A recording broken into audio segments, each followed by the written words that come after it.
Hi Andre, you've been researching high performance organisations almost as long as I've known you, and you've just written your book on what makes a high performing organisation.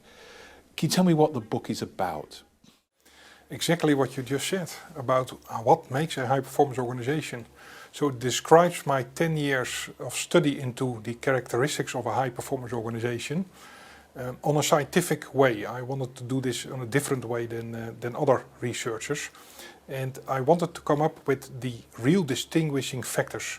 There are many things which a manager can do, but what are the things he or she really has to do to make the company really high performance for a long period of time, say for about 5 years or longer. So what makes this book different from other books on this subject? There are several things which make a difference. First of all, most high performance organizations researches have been done in the Western world.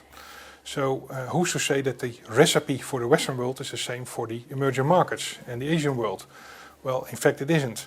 So I have included lots of data from Asia, from Africa, South America, etc. Second, lots of researchers have made a selection. For instance, they looked at good companies and what's the difference with bad companies. Well, I haven't made a selection, because if you make a selection, you not select a lot of companies. I've looked at all kinds of companies, big, small, good, not so good, and got data from all of this. So basically my response sample was very, very big, so high validity. And how should organisations take this and think about what they're doing to improve their performance?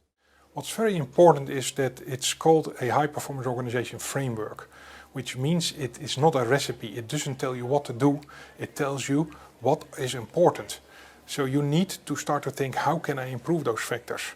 So what companies should do is take the book and start a discussion, a conversation, a dialogue in their organization about what is important, and then how are we going to improve this.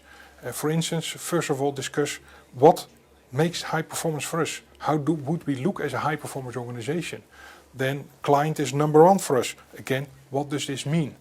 So you get a common understanding of this, and then you get a common idea about how to do this. So you get everybody motivated. So you've looked at a lot of organisations, you've looked across a lot of cultures across the world, and you've created a framework which people need to take and discuss to help them understand what they need to do better. Yes, yes. And then what we see, because it's 10 years research, so we have looked at companies also now for the last 5 years working with the HPO framework.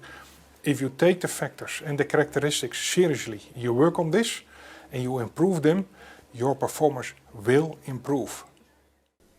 Andre, thank you very much indeed.